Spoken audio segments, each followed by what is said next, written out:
평화의 인사를 드립니다. 귀한 시간, 하느님의 말씀을 나누기 위해 찾아주신 형제, 자매 여러분께 주님의 은총이 가득하기를 기도합니다. 본격적인 이야기에 앞서 잠시 여러분의 손길을 빌리고자 합니다. 이 영상에 좋아요와 구독을 눌러주시는 것은 더 많은 이들에게 하느님의 따뜻한 사랑과 위로를 전하는 복된 나눔이 됩니다. 여러분의 작은 실천이 누군가에게는 큰 빛이 될 수 있음을 기억해 주십시오. 이 채널을 통해 주님의 말씀을 널리 전하는 저희의 여정에 동행해 주시는 모든 분들께 평화가 깃들기를 바랍니다. 어느 추운 겨울날 한 신부님과 수녀님이 매서운 눈보라를 뚫고 산길을 걷고 있었습니다. 길을 잃고 헤매던 두 사람은 다행히 작은 오두막 하나를 발견했습니다. 오두막 안에는 침대 하나와 침낭 하나가 전부였습니다. 신부님은 젠틀하게 말했습니다. 수녀님, 침대는 하나뿐이니 수녀님께서 침대에서 주무십시오. 저는 남자이니 바닥 침낭에서 자겠습니다. 그렇게 추위에 언 몸을 녹이고 각자 잠자리에 들었습니다. 신부님이 침낭 지퍼를 올리고 막 잠이 들려던 참에 수녀님의 목소리가 들려왔습니다. 신부님, 저 너무 추워요. 신부님은 하는 수 없이 침낭 지퍼를 내리고 일어나 옆에 있던 담요 한 장을 수녀님께 덮어주었습니다. 이제 좀 따뜻하실 겁니다. 다시 침낭으로 돌아와 잠을 청하려는데 얼마 지나지 않아 또다시 수녀님이 말했습니다. 신부님, 저 정말 추워요. 신부님은 살짝 짜증이 났지만 꾹 참고 일어나 또 다른 담요를 가져다 덮어주었습니다. 이제는 정말 괜찮으실 겁니다. 하지만 새벽녘 수녀님은 거의 우는 목소리로 말했습니다. 신부님, 저 추워서 정말 죽을 것 같아요. 그 순간 신부님은 자리에서 벌떡 일어났습니다. 그리고는 낮은 목소리로 말했습니다. 수녀님, 솔직히 말해서 지금 여기에는 우리 둘밖에 없습니다. 아무도 우리가 함께 있다는 사실을 모릅니다. 그러니 오늘 밤 우리 부부처럼 지내는 건 어떻겠습니까? 수녀님은 잠시 망설이더니 볼을 붉히며 대답했습니다. 어머, 신부님. 좋아요. 수녀님의 대답이 떨어지자마자 신부님의 표정이 돌변하며 외쳤습니다. 좋아요. 그럼 지금부터 당신이 직접 일어나서 그 빌어먹을 담요 좀 갖다 덮으시죠. 나도 좀 잡시다. 여러분, 이 이야기가 그저 우스갯소리로 들리십니까? 어쩌면 이것이 수십 년을 함께 살아온 우리네 부부들의 현실일지도 모릅니다. 젊은 시절의 설렘과 애틋함은 세월에 닳아 없어지고 서로를 향한 짜증과 무관심만이 남은 채 살아가는 노년의 부부들이 참 많습니다. 늙어서 한 지붕 아래 살아도 서로에게 투명인간처럼 존재감 없이 살아간다면 그 얼마나 서글픈 일이겠습니까? 사람은 나이가 들수록 눈꼬리와 입꼬리가 아래로 처지기 마련입니다. 젊은이들의 웃음이 왜 그토록 시원하고 아름다운지 아십니까? 눈꼬리와 입꼬리가 활처럼 휘어지며 올라가기 때문입니다. 하지만 평생을 웃지 않고 무표정하게 혹은 찡그린 채 살아온 어르신들은 웃는 법조차 잊어버립니다. 웃으려 해도 근육이 굳어썩은 미소가 나올 뿐입니다. 하루 종일 소파에 앉아 텔레비전만 째려보는 삶, 며느리가 차려준 저녁상 앞에서도 어두운 방 안에서 텔레비전 불빛에 의지해 밥을 먹는 모습. 이는 살아있으나 살아있는 것이 아닙니다. 생명이 없는 삶, 무기력증에 빠진 삶일 뿐입니다. 그래서 저는 오늘 여러분께, 특히 연세가 지긋하신 분들께 간절히 말씀드립니다. 해만 뜨면 무조건 집을 나가십시오. 집에 있으면 안 됩니다. 70, 80이 넘어 자식들 집에 얹혀 산다면 아침 일찍 집을 나서주는 것이야말로 자식에 대한 최소한의 예의입니다. 가끔은 1박 2일씩 사라져주는 것도 아주 훌륭한 예의입니다. 살아있을 때 건강할 때 누리십시오. 아내가 제발 담배 좀 끊으라고 애원할 땐들은 척도 안 하다가 폐암에 걸려서야 담배를 끊고, 술 좀 그만 마시라고 할 땐 버럭 화를 내다가 간암 진단을 받고서야 술을 끊는 사람들, 이들이야말로 세상에서 가장 어리석은 사람들입니다. 제가 생태마을을 운영하다 보니 많은 암 환우들을 만납니다. 그분들은 한결같이 울며 말합니다. 신부님, 저는 제주도 한 번 못 가봤고 제대로 된 바다 구경도 한 번 못 해봤는데 이제 죽는답니다. 그들의 눈물 속에서 저는 삶의 소중함을 뼈저리게 느낍니다. 하남 환우의 이야기는 잊을 수가 없습니다. 암 진단을 받고 영등포역에 멍하니 서 있는데 온 세상이 그날따라 유난히 찬란하게 빛나더랍니다.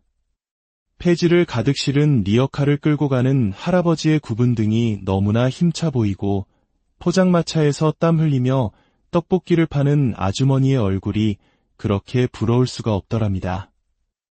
버스를 타기 위해 달려가는 사람들의 모습에서 터질 듯한 생명의 에너지가 느껴지더랍니다. 아, 나는 이제 저 생동감 넘치는 세상의 일부가 아니구나. 내 존재는 곧 사라지겠구나. 자신의 존재가 세상에서 잊힌다는 것, 사라진다는 것은 참으로 슬픈 일입니다. 하지만 여러분, 제가 오늘 아주 중요한 진리 하나를 알려드리겠습니다. 우리 인간은 죽기 전까지는 절대로 죽지 않습니다. 아직 죽지도 않았는데 죽은 사람처럼 청승 떨며 살지 마십시오. 살아있는 동안은 즐겁게, 기쁘게, 생명력 넘치게 살다가 가야 하지 않겠습니까? 요즘은 나이 계산법도 새로 나왔다고 합니다. 자기 나이의 0, 7을 곱하면 그게 진짜 나이라고 합니다. 여기 계신 70세 어르신은 7 곱하기 7, 49살 청춘입니다. 49세입니다. 신부들이 70세에 은퇴하는 것은 너무 이릅니다. 그 나이는 한창 일할 나이입니다. 그래서 저는 동창 신부들을 만날 때마다 말합니다. 여보게들, 우리 은퇴하면 신부 카페나 하나 차리세. 사주 카페는 있는데 왜 신부 카페는 없나? 마음이 답답한 사람들이 사주 카페에 가서 점을 보듯 우리 신부들이 40년 넘게 사제로 살며 닦은 영적인 통찰력으로 사람들의 인생 상담을 해주는 겁니다. 웬만한 무당보다 우리가 훨씬 낫지 않겠습니까? 사람의 얼굴, 어리 드나드는 굴을 40년간 들여다보면 그 사람의 인생이 훤히 보입니다. 남편이 바람을 피우고 있는지, 자식이 속을 썩이는지 얼굴에 다 쓰여 있습니다. 저는 본당 신부 시절에 무당들에게 세례를 준 경험도 여러 번 있습니다. 평생 모시던 신의 기운이 다하면 그들도 결국 참된 하느님을 찾아오더군요. 한 무속인은 유방암 말기에 저를 찾아와 평생의 삶을 고해하고 하느님 품에 안기고 싶다며 세례를 받았습니다. 임종 직전에는 제게 성모님 성가를 불러달라고 청했고 제 품에서 평화롭게 눈을 감았습니다. 제 품에서 무당도 평안히 잠들었으니 제가 웬만한 무당보다 낫지 않겠습니까? 여러분, 지금 대한민국은 심각한 위기에 처해 있습니다. 사람들은 너무 오래 살아서 문제고 젊은이들은 일하지 않아서 문제이며 아이를 낳지 않아서 문제입니다. 이러한 시대에 우리는 앞으로의 삶을 어떻게 살아갈 것인지 진지하게 계획해야 합니다. 특히 70세가 넘으신 분들은 경제적인 문제와 함께 무기력증이라는 큰 어려움에 직면합니다.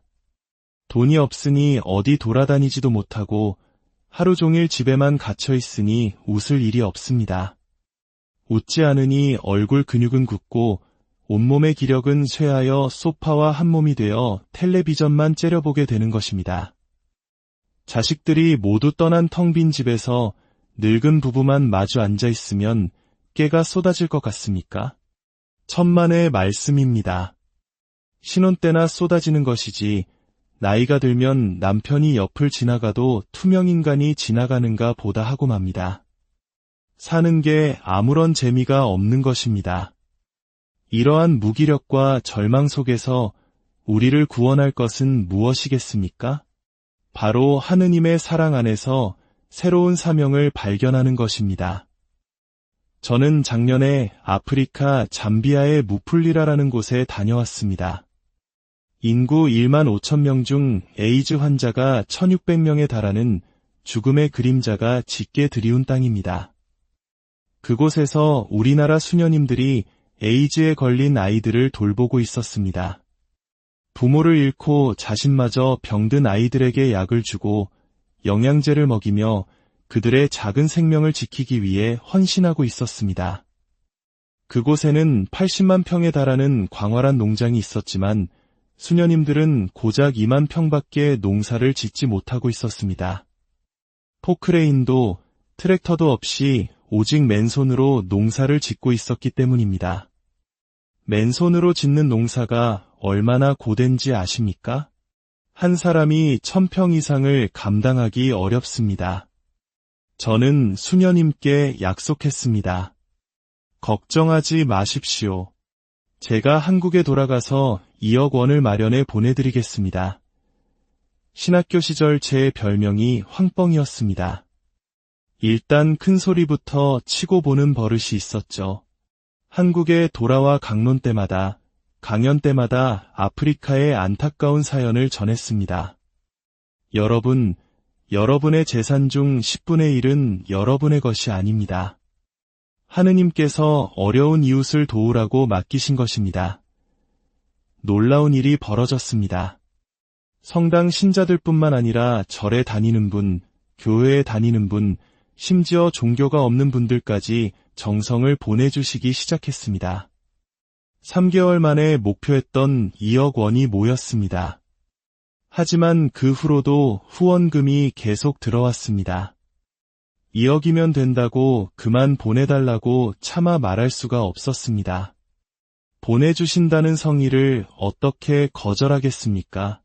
그렇게 모인 돈이 무려 7억 1천만 원이었습니다. 하느님의 일은 이처럼 인간의 계획을 뛰어넘어 역사하십니다. 그 돈으로 저는 잠비아의 가장 큰 포크레인과 트랙터, 경운기를 사서 보냈습니다. 기계를 다룰 기술자와 기름값까지 모두 지원했습니다. 그러자 수녀님께서는 닭을 키워 팔고 싶은데 냉동고가 필요하다고 하셨습니다. 냉동고를 보내드렸더니 한 달에 1200마리의 닭을 팔게 되었다며 기뻐하셨습니다. 곧이어 닭장이 부족하다며 닭장을 지어달라고 하셨습니다. 저는 지난 여름 대학생 봉사단 20명을 이끌고 잠비아로 날아가 닭장을 지어주고 왔습니다. 그곳의 수녀님들은 제게 물었습니다. 신부님, 저희에게 도대체 왜 이렇게까지 잘해주시는 겁니까? 저는 웃으며 대답했습니다. 수녀님, 섭섭한 말씀 마십시오. 우리 같은 업종에서 일하는 사이 아닙니까? 수녀님도 하느님 일, 저도 하느님 일인데 서로 돕는 것은 당연한 일이지요. 그 후 더 놀라운 소식이 들려왔습니다. 그 지역의 가톨릭 신자인 추장 한 분이 수녀님들의 선행에 감동하여 자그마치 150만 평의 땅을 기증했다는 것입니다. 독일에서 오신 창설자 수녀님은 저를 찾아와 눈물을 흘리며 말했습니다. 신부님, 저는 지난 16년간 이 넓은 땅을 어떻게 일궈야 할지 막막하여 울고만 다녔습니다. 그런데 이제는 웃으며 다닙니다. 성경 말씀처럼 눈물로 씨를 뿌리는 사람이 기쁨으로 단을 거두리라는 것을 이제야 알겠습니다. 이제 저에게는 70살까지, 아니 평생을 바쳐야 할 일이 생겼습니다. 아프리카 잠비아의 그 광활한 땅을 옥토로 바꾸고 그곳에 농업대학을 세워 가난한 이들이 스스로 일어설 수 있도록 돕는 일입니다. 저는 심심할 틈이 없습니다. 슬퍼할 겨를이 없습니다. 하느님께서 주신 사명이 있기에 저는 하루하루가 설레고 행복합니다. 여러분, 인생은 채우는 동시에 비우는 것입니다. 머리에는 지식을 채우고 가슴에는 사랑을 채워야 합니다. 하지만 더 중요한 것은 비우는 것입니다.